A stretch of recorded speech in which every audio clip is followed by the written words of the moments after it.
This is the chapter third, why do we need parliament. हमें parliament की ज़रूरत क्यों है। This is the chapter of SST class 8 civics. Parliament क्या होता है। First of all we need to know कि पार्लियामेंट का एग्जैक्ट मीनिंग क्या है। पार्लियामेंट को हिंदी में संसद कहा जाता है।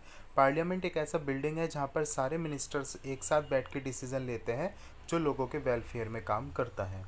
टॉपिक्स कौन कौन से हैं जो हम इस चैप्टर में डिस्कस करेंगे। वाई शुड पीपल डिसाइड, लोगों को ही क्यों अथॉरिटी दी गई है उनके रिप्रेजेंटेटिव को डिसाइड करने का कि कौन उनके लिए गवर्नमेंट बननी चाहिए। तो लोग वोट करके वो डिसीजन लेते हैं। तो ये डिसीजन लोगों के हाथ में इसलिए दिया गया है because we are living in the democratic country. और क्योंकि हम डेमोक्रेटिक कंट्री में रहते हैं और डेमोक्रेटिक कंट्री का मीन्स ही ये होता है जहाँ पे जो मेन पावर है वो लोगों के हाथ में होते हैं। Every one is equal in the front of the constitution. संविधान के सामने हर कोई बराबर है। और डेमोक्रेटिक गवर्नमेंट एक ऐसी गवर्नमेंट होती है या डेमोक्रेटिक कंट्री जहाँ पे मेन पावर लोगों के हाथों में ही रहती है। इसलिए और ये पॉसिबल नहीं है कि जब कभी भी हमें कोई डिसीजन बनाना है तो सभी जितने भी करोड़ लोग हैं इंडिया के अंदर वो एक साथ मिलकर डिसीजन ले सके, क्योंकि हम एक टाइम पर सबकी मर्जी नहीं जान सकते। तो दैट्स वाई हमने एक रिप्रेजेंटेटिव बनाया है। लोग वोट करके उसको पावर देते हैं, उसको अथॉरिटी देते हैं जो उनके लिए डिसीजन ले सकता है। पीपल एंड देयर रिप्रेजेंटेटिव, लोग, और लोग कैसे अपना रिप्रेजेंटेटिव बनाते हैं, अपनी गवर्नमेंट बनाते हैं। पार्लियामेंट का क्या रोल है and who are the people in parliament, कौन लोग होते हैं पार्लियामेंट में जो डिसीजन लेते हैं। Now why should people decide, लोगों को ही क्यों डिसाइड करने का परमिशन दिया गया, क्योंकि हमने कहीं ना कहीं कॉलोनियल रूल से सीखा है। कॉलोनियल रूल कहा गया है ब्रिटिश टाइम पीरियड को। जब भी कोई कंट्री दूसरी कंट्री को अपना गुलाम बनाता है तो वो कंट्री जो गुलाम बनी है वो उस कंट्री की कॉलोनी कहलाती है और ऐसा रूल ही कॉलोनियल रूल कहलाता है। तो क्योंकि ब्रिटिश लोगों ने हमारे ऊपर राज किया है और कहीं ना कहीं वो एक हार्श एक्सपीरियंस, एक बैड एक्सपीरियंस रहा है, क्योंकि अल्टीमेटली उन्होंने इंडिया को एज अ स्लेव ही ट्रीट कराया और यहाँ के लोगों के लिए कभी भी कोई अच्छा काम नहीं किया। तो दैट्स वाई हमने ये देखा है कि इक्वालिटी मेंटेन नहीं हो पाती मोनार्की सिस्टम में या डिक्टेटरशिप में। तो इसलिए डेमोक्रेटिक गवर्नमेंट को ही एक अच्छा गवर्नमेंट माना गया है। और जब हमें इंडिपेंडेंस मिली तो हमने यहाँ पे डेमोक्रेटिक स्पिरिट बनी रहे, इसलिए 18 या 18 से अबव के जो एज है उनको वोटिंग राइट दिया है। 1 person 1 vote, in the sense एक पर्सन एक ही इंसान को वोट कर सकता है और एक पर्सन को वोट करने के बाद फिर वो किसी और को वोट नहीं कर सकता। और जो भी मेजोरिटी में जीतता है उसी को कहीं ना कहीं गवर्नमेंट बना दिया जाता है जो लोगों के वेलफेयर में डिसीजन ले सकते हैं। तो हमने अपने हिस्ट्री के एक्सपीरियंस से सीखा है कि डेमोक्रेटिक गवर्नमेंट ही सही गवर्नमेंट है और लोगों के हाथ में ही कहीं ना कहीं मेन डिसीजन पावर रहनी चाहिए। Now thus to fulfil the dreams and the aspiration of the freedom struggle. और फ्रीडम स्ट्रगल का जो मेन ड्रीम था वो यही था कि इक्वालिटी मेंटेन रहे, उसी सबको पूरा करने के लिए हमारे कॉन्स्टिट्यूशन ने यूनिवर्सल एडल्ट फ्रेंचाइजी दिया है, in the sense voting right दिया है 18 या 18 से above. Now the people and their representative, the decision of people that create the government and decide about it's functioning. लोग ही वोट करके अपना एक रिप्रेजेंटेटिव बनाते हैं जो उनके लिए डिसीजन लेता है और क्या किस तरीके से फंक्शन करना है, कैसे पूरे देश को चलाना है। पार्लियामेंट जो है एक बिल्डिंग है जहाँ पे सारे MPs in the sense member of parliament, जो लोकसभा में इलेक्शन होते हैं हर एक 5 साल के टाइम पीरियड में। पार्लियामेंट दो हाउस से मिलकर बना है, upper house and the lower house. Upper house Rajya Sabha को कहा जाता है जो बेसिकली स्टेट से कनेक्ट होता है, लेजिस्लेटिव असेंबली से।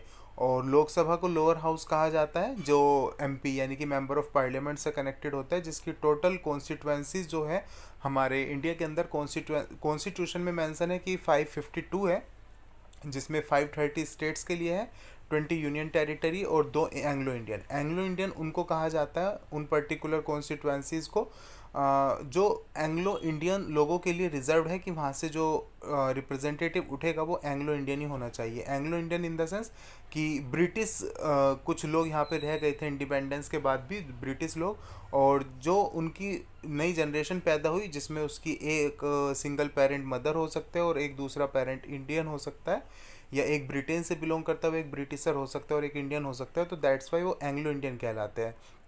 तो क्योंकि अब वो इंडिया का पार्ट है तो उनके लिए उनके वेलफेयर में भी डिसीजन बनने चाहिए, होने चाहिए। तो दैट्स वाई उनकी 2 सीट रिजर्व की गई है। और तो इस तरीके से टोटल 552 सीट्स होती है लोकसभा में, लेकिन अभी करंट में जो मेंशन है वो 545 है, जिसमें 543 है state general seats, general constituency, और 2 है एंग्लो इंडियन। कॉन्स्टिट्यूएंसी क्या होता है, जब कोई कंट्री या कोई स्टेट बहुत ज़्यादा बड़ा होता है तो आप उसे एक स्पेसिफिक पॉपुलेशन के अकॉर्डिंग डिवाइड कर देते हो तो वो एक स्पेसिफिक बाउंड्री जो आपने डिसाइड की वही एक कॉन्स्टिट्यूंसी कहलाता है। तो इस तरीके से हर एक स्टेट में भी बहुत सारी कॉन्स्टिट्यूंसीज होती है। जैसे दिल्ली के अंदर 7 कॉन्स्टिट्यूंसी है, यूपी के अंदर 80 कॉन्स्टिट्यूंसी है, हिमाचल के अंदर 68 कॉन्स्टिट्यूंसीज है। और जो राज्यसभा है उसको अपर हाउस इसलिए कहा जाता है क्योंकि उसके सभी मेंबर एक टाइम पर जो है पूरा का पूरा हाउस ख़त्म नहीं होता। उसमें जो टोटल नंबर ऑफ सीट्स है जो कॉन्स्टिट्यूंसीज हैं वो मेंशन है कॉन्स्टिट्यूशन में 250, बट अभी करंट में 245 है, जिसमें से 233 जो होती है नॉर्मल होती है और 12 जो होती है वो एंग्लो इंडियन होती है। एंग्लो इंडियन में एक स्पेशल नॉमिनेशन होता है जो प्रेसिडेंट ही करता है, जो किसी भी एक फील्ड में बेस्ट रहते हैं और सो दैट कि वो लोग उसमें एक डिसीजन प्रॉपर ले पाए। और जब कभी भी 6 ईयर में राज्यसभा के इलेक्शन कराए जाते हैं और 1/3 नंबर ऑफ मेंबर्स का इलेक्शन एक बार में होता है हर एक 6 साल टाइम पीरियड के बाद, इसीलिए वो एक परमानेंट हाउस है। क्योंकि सारे मेंबर्स का जो है एक टाइम पर इलेक्शन नहीं किया जाता, तो वो कभी भी वो हाउस पूरा ख़त्म नहीं होता कि उस हाउस के अंदर जितने भी टोटल मेंबर्स हैं उनके इलेक्शन एक साथ कराए जा रहे हैं, ऐसा नहीं होता राज्यसभा में। इसीलिए इसको अपर हाउस कहा जाता है क्योंकि ये पूरी तरह से कभी भी ख़त्म नहीं होता। लेकिन राज्यसभा में जब हम इलेक्शन कराते हैं तो सभी लोगों के एक साथ इलेक्शंस कराए जाते हैं। नाउ रोल ऑफ पार्लियामेंट कि इसमें जो कॉन्स्टिट्यूंसीज है वो डिफरेंट डिफरेंट है जो अभी हमने मेंशन किया। MP that is the member of parliament. Now law making कि कानून बनाना, सभी अपोजिशन पार्टी का अपना एक अलग रोल होता है।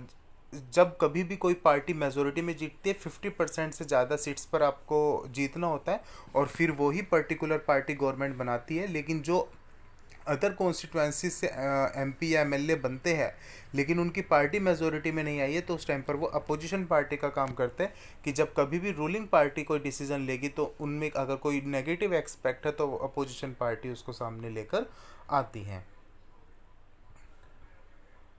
Now this is Rajya Sabha. Now to control guide and inform the government, opposition का ही काम होता है कि एक कंट्रोल बनाए रखती है वो रूलिंग पार्टी पर और कहीं ना कहीं लोगों को गाइड भी करती है कि अगर गवर्नमेंट आपके लिए सही कर रही है नहीं कर रही। और इसी तरह से होता है SC ST कि schedule caste and schedule tribe. Doctor Bhimrao Ambedkar ji ने इंडिपेंडेंस के टाइम पर ही इनके लिए रिजर्वेशन लिया था बिकॉज अनटचेबिलिटी कंसेप्ट उस टाइम पर इंडिया के ऊपर चलता था। इन्हें दलित कहा जाता था, बहुत इन्फीरियर इनको फील कराया जाता था। तो इसीलिए हमने हर एक पर्टिकुलर स्टेट में इनके लिए कुछ सीट्स रिजर्व की है कि उस पर्टिकुलर कॉन्स्टिट्यूंसी से केवल SC ST कैंडिडेट ही इलेक्शन लड़ सकता है, जनरल या OBC का नहीं लड़ सकता।